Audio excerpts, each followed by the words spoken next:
Welcome back, everyone. Welcome back to the Deep House production stream that we put together for this track called Don't Give Up.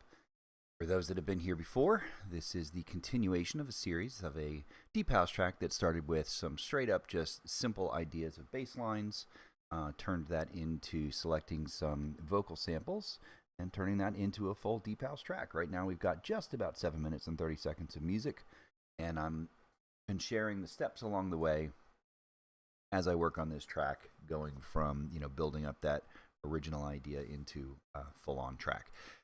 Where we've got it, the last section that we worked on, we're smoothing out some transitions and preparing this to get the Vox layered in on top. And so you can see I did a little bit of off-stream work here, getting this ready to really think about how to fit the vocal samples that I had into a cohesive track. Some of the work that I did offline was to kind of make the sample sound a little bit better, as I'd mentioned in a couple of the earlier streams. I actually chose a sample here that came from a pretty dramatically lower beats per minute, which when I then took that up to the tempo of this track, it gave me some sampling artifacts, right? So I had some sounds in there that weren't really all the kind of things you want to highlight. So I did a little bit of work to kind of straighten those out, clean them up a little bit, and threw some effects on the vocals so that some of those effects will also wash that over, and then thought carefully about what other instruments were playing around it so that I don't end up with too many of those sort of artifacts being on highlight. Of course, this is a deep house track. So oftentimes the vocals are an important part, and in this particular case I had chosen some pretty kind of soulful vocals from a sample that I found out on Splice, and overall I kind of like the way they're going. Now, what you heard in the beginning there was sort of a part of the intro of what we've got going. I'll play this here just so you get a sense of how that intro is sounding right now. And what I do in the intros here is kind of introduce some of the elements of the track so that the listener gets a sense that, well, there's going to be a lead instrument. You can hear that bleeping away up here. And you can get a little bit of the sense of the timbre of the singer's voice from some of these little chops that I'm putting in here. But I don't really put too much of the main vocal because I want it to kind of tease the listener a little bit. And this is all still just build up to the first main hook, if you will. And you can hear the drums kind of layering in now and getting a little more full. And same with some of the synths.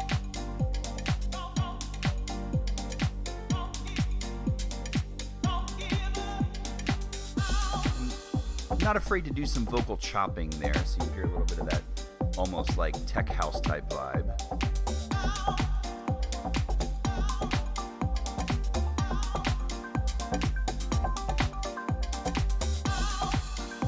And I've got two different tracks here. The top vocal track here is the relatively dry, and the bottom vocal track here is a wetter one. And what I've done with those two tracks, and this is something I'll do a lot, separating out vocals. Now, first and foremost, the stage I'm at with laying out the vocals is more kind of just laying out what I think the logical flow for the vocal melodic content will be. One of the next steps I'll take is I'm going to take some of the chops and the short sounds and the ahs and the accented vocal parts, and I'm going to drop them into some separate tracks. That way I can do separate processing on them. I might put those wider in the stereo field, or maybe even narrower in the stereo field. But for the moment, I'm more or less laying out a story. I'm not laying out the sort of finer elements of the story. So what you can hear here is more about, okay, I want it to kind of have this don't give up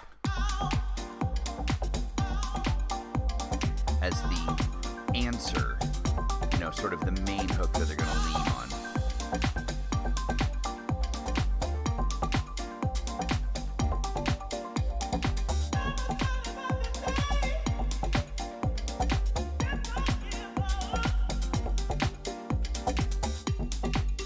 And when I bring in the first part of the melody itself, I'm playing off the melody and the vocal chops rather than having them play together, with the idea that the track will build itself up to a point where The vocals will probably dominate this section, and then the vocals and the instrument melody will probably be playing in this section before I start the outro and winding everything down in here.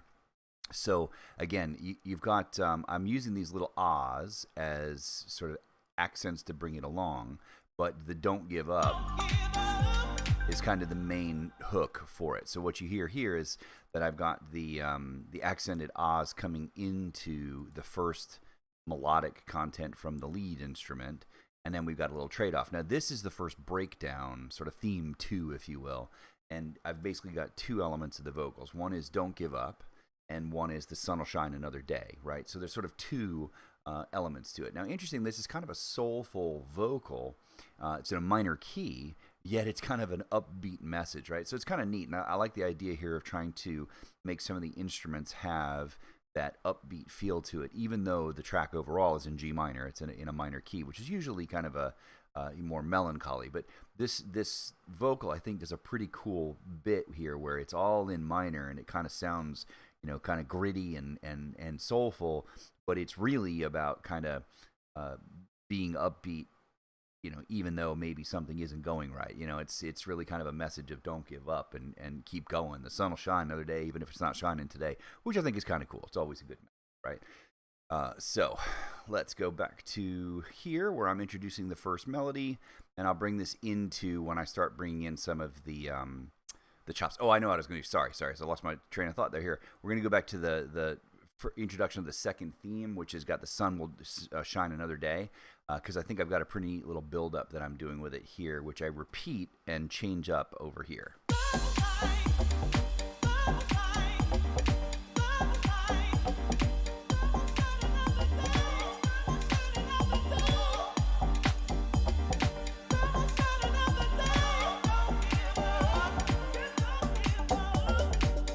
So, you know, the messaging here is that this is the sun will shine another day, just don't give up. And meanwhile, what I had done musically is gone from theme 1, that sort of first bass line here, which is the main hook bass line, and introduced the theme 2.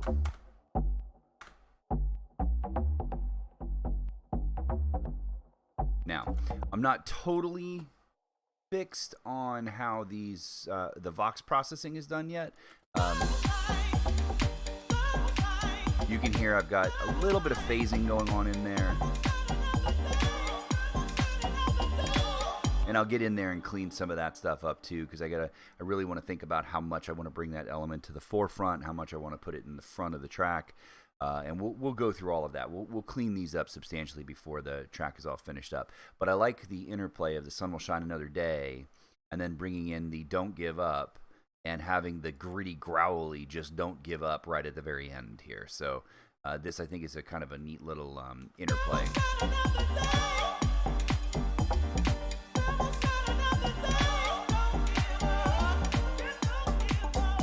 And I'll probably bring this one up substantially in volume so that it really rings out.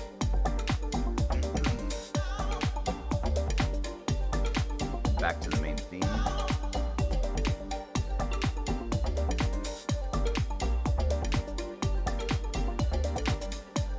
Since the melody's cooking here, I'll probably leave some of the vocal relatively thin in here. I might put some oohs and ahs, but I've also got the rhythm section playing off with the melody in here.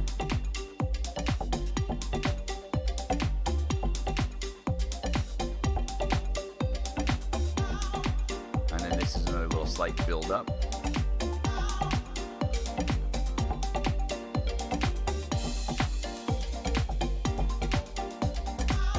And I talked at length in the last one about transitions. I've also done some off-stream work on some of these transitions.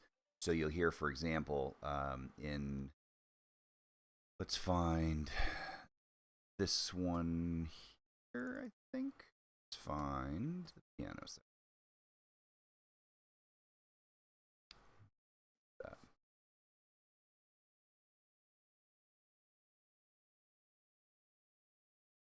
There we go. So here, for example, in this section, this is the breakdown.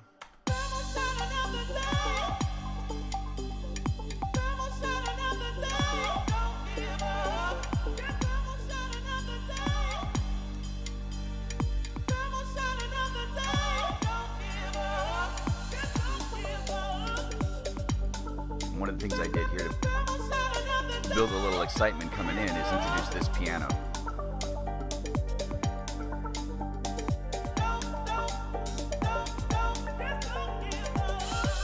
Now, that's not the hugest of deals. It's not like that's a big monster piece of the track there, and these are relatively straightforward little chord chops, but I just thought about the piano player sitting here trying to participate in this build-up. What would I have him do? And the answer is probably just repeat some chords as it comes in and just repeat them faster and faster, adding to some excitement. You know, you're used to hearing snare build-ups do that, and I very well still may bring in a little bit of a snare build-up there, just do a snare roll as I come in. But you can also use little blibs and blobs from your other instruments in the track to do the same. And, you know, I've got relatively healthy velocity changes on this, randomized it all a little bit so that, you know, nothing necessarily stands out directly. And it just kind of sits in the background and just helps bring a little bit more shimmer and excitement into this transition as we head back into theme 2. Which is this so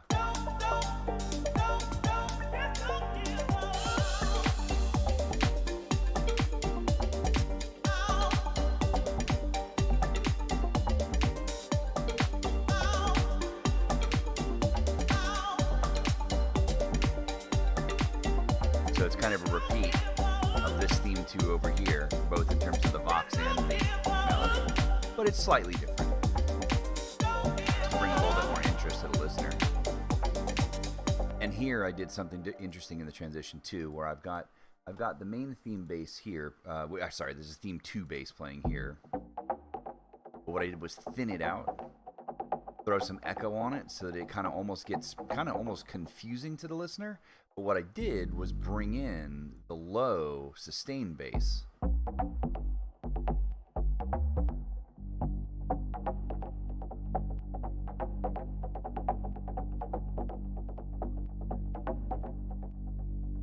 Right, and so there's a little, it made it a little bit more of a blending between the FME bass and the sustained bass, which I think does a nice job of helping this transition go from that theme back down into the breakdown before the sort of main drop, if you will.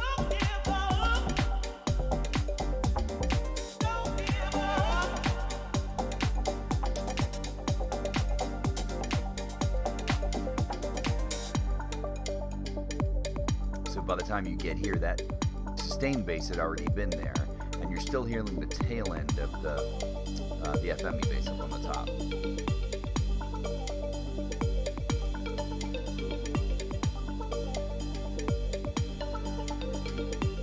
And then here, I'm going to do some more build up into that. In fact, I can probably grab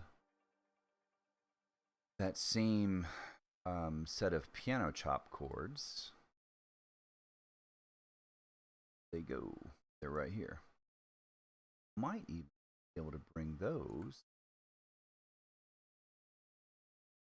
into here as well.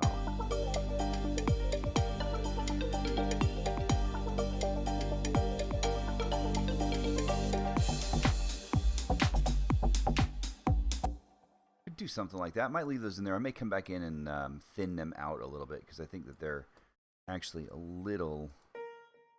What I'll probably do is take this, drop it down, drop it way down. Yeah, so it's just sitting as a little. You can hear that G7.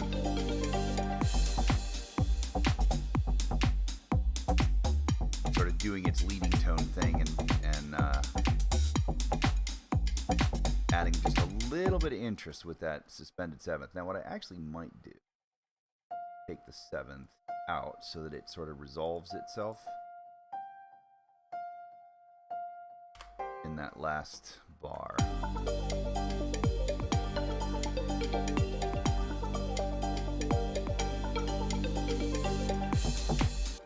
Right, so it's the 7th gives you a little suspension there, and then resolve the suspension as we head into the next section, which I think is a nice little addition there.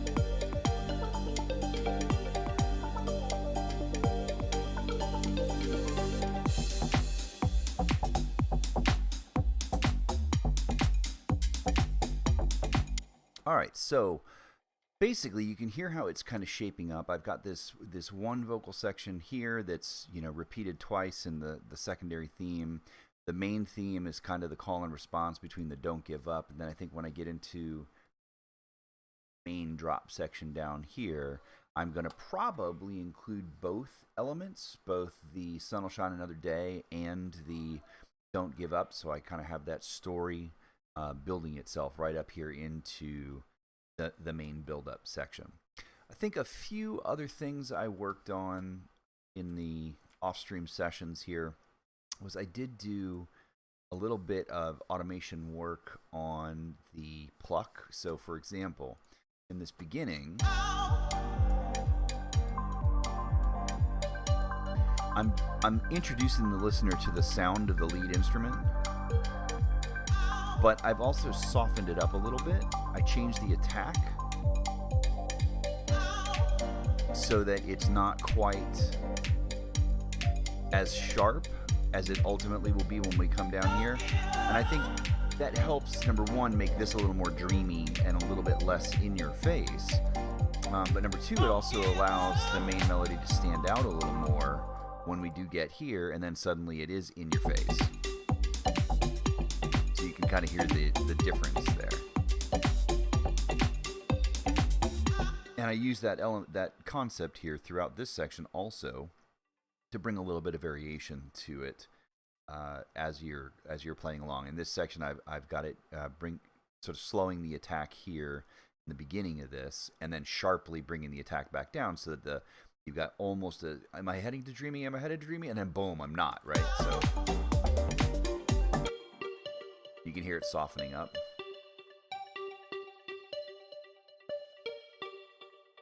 So by now it's kind of lost that sharp attack. Well, we get to the main theme here. So that's the lead in to back to the first main theme. This is sort of theme 2's melody. And so I soften that melody up so that by the time I get back here, that pluck really sits, defining, okay, I'm back to the main theme.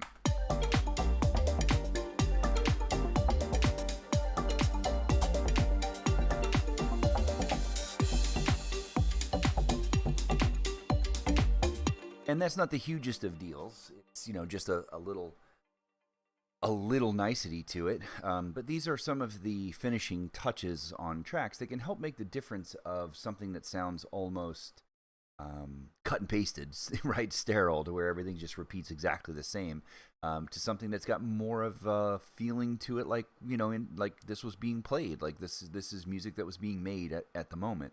And of course, that's the dance when we're making electronic music, right? Is that I'm sitting here programming most of this. I'm literally composing and writing the various pieces and parts of the music, and it's super easy just to click it in and then just repeat it all the way. Yet, that leads to that sort of inhuman robotic feel of music if you're not careful with it. So I like to take some time and see if I can't humanize it or make it seem like this was some instrumentation that was actually being played by people.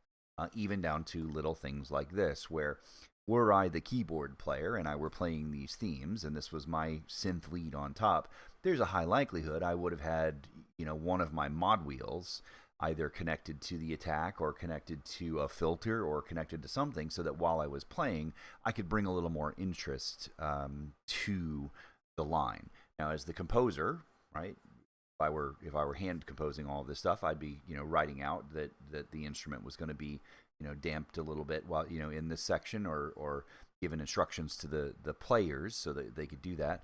And you don't really do that much here in a lot of the electronic music, but I like to think about it that way and try to bring those elements, which I hope brings a little bit more interest to some of the sections and some of the instrumentation.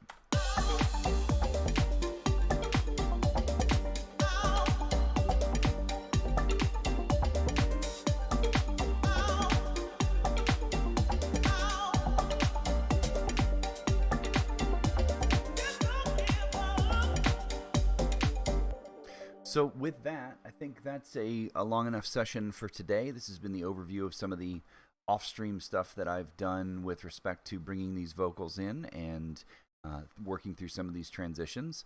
I have a little bit more work. I'm not totally happy with these transitions yet. There's some drum fill type elements that I want to bring in here as we come out of the breakdown and head back into the main theme. I'm probably going to do some sort of snare roll or maybe cymbal roll that's going to accompany this piano piece. If you think about rock music a lot, the drummers, as they go through fills or go through changes from sections, will often mimic some of the instrumentation that they're playing with. You'll hear drummers start to do things where they're mimicking the guitar line, for example, on the ride cymbal. You think some of the great drummers. You think about Led Zeppelin. You think about some of those folks. They were very conscious of what the instruments were doing, and as they were going through, especially turnarounds, transitions, they would not just play the same pattern, but rather play some patterns that also acknowledge that they were going through the same transition as the drummer and the bass player and the guitar player, etc. So I have a little bit of tune-up that I still want to do on some of these between these sections, but it's getting very close. I imagine the next session that I'll do will really micro-focus on finishing up these 4 or 5 transitions, adding some elements to those transitions, like some tom fills or maybe some snare rolls or even some sweeps or some sound effects as we come into them, because those can help define those sections. I'm going to extend the vocal work that I did here so that I've got some repeats of it building up into the main drop section where I'm working in the vocals with the lead melody section over here. And then we're going to move into the mixing phase, which I think should move pretty quick because I've been kind of mixing as I moved along in this track, and then run through some mastering and get it to a point where we publish it up and put it out. So if you're here with me today, I actually didn't check the chat window to see if I've got anybody with me, but if you are, thank you for joining me. If you're catching this afterwards, I appreciate the view. Look forward to hearing from you. If you have something that you think doesn't sound right, love to hear about that. If there's something you think sounds pretty dope, love to hear about that too. So thanks again for joining me. I hope you have a great day.